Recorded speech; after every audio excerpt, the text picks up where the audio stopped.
College ಮುಗ್ದು 2 years ಆದ್ಮೇಲೆ ಕಷ್ಟಪಟ್ಟು ಟ್ರಿಪ್ ಪ್ಲಾನ್ ಮಾಡಿ ಪಾರ್ಕ್ ಅಲ್ಲಿ ಊನೋ ಆಡಿದ್ವಿ ಗುರು. ಈಗ ಕತೆ ಏನಂತ ಹೇಳಿದ್ರೆ ನಾವೆಲ್ಲರೂ ಕ್ಲೋಸ್ ಆದದ್ದು ಫೈನಲ್ ಇಯರ್ ಬಿಕಾಮ್ ಅಲ್ಲಿ. ಆ ಟೈಮ್ ಅಲ್ಲಿ ಒಂದು ಟ್ರಿಪ್ ಪ್ಲಾನ್ ಮಾಡಿ ಎಲ್ರು ತೀರ್ಥಹಳ್ಳಿಗೆ ಹೋಗಿದ್ವಿ. ಆಕಾಶ ಭೂಮಿಯಿಂದ ಒಂದದ ಹಾಗಿದೆ.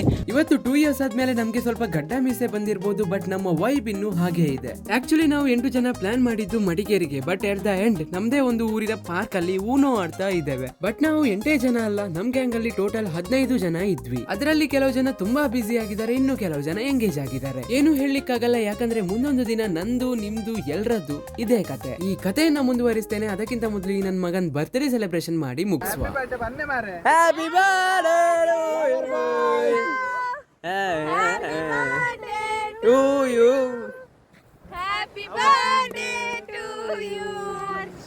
ಕೇಕ್ ಕಟ್ಟಿಂಗ್ ಆದ್ಮೇಲೆ ಕೇಕ್ ತಿಂತ ಎಲ್ರು ಸ್ವಲ್ಪ ಹೊತ್ತು ಮಾತಾಡಿ ಮನೆಗೆ ಹೊರಟ್ವಿ. ಆದ್ರೆ ಕತೆ ಇನ್ನೂ ಮುಗಿಲಿಲ್ಲ. ಈ ವಿಡಿಯೋ ಎಡಿಟಿಂಗ್ ಮಾಡುವಾಗ ನನ್ನ ಬ್ಯಾಚ್ ಅಲ್ಲಿದ್ದ ಪ್ರತಿ ಜನಗಳು ಪ್ರತಿ ಕ್ಷಣಗಳು ಕೂಡ ನೆನಪಾಯಿತು. ಟೋಟಲ್ ಆಗಿ ನಾವು 150 to 160 ಸ್ಟೂಡೆಂಟ್ಸ್ ಇದ್ವಿ, both section A and B. ನಾವಿನ್ನು ಎಲ್ರು ಮತ್ತೆ ಸಿಗ್ತೇವೋ ಇಲ್ವೋ ಗೊತ್ತಿಲ್ಲ, ಬಟ್ ಒಂದ್ ವೇಳೆ ಯಾರಾದ್ರೂ ನನ್ನ ಬ್ಯಾಚ್ ಮೇಟ್ಸ್ ಜೂನಿಯರ್ಸ್ ಸೀನಿಯರ್ಸ್ ಈ ವಿಡಿಯೋನ ನೋಡ್ತಾ ಇದ್ರೆ ಕಮೆಂಟ್ ಹಾಕಿ, ನೋಡುವ ಎಷ್ಟು ಜನಕ್ಕೆ ನಾನು ಇನ್ನೂ ನೆನಪಿದ್ದೇನೆ ಅಂತ ಹೇಳ್ತಾ ಮತ್ತೆ ನಾವು ಸಿಗುವ, ಆಯ್ತಾ?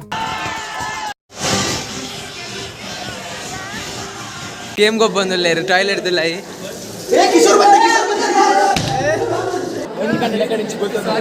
बाय बाय मित सिक्वे बाय बाय बाय.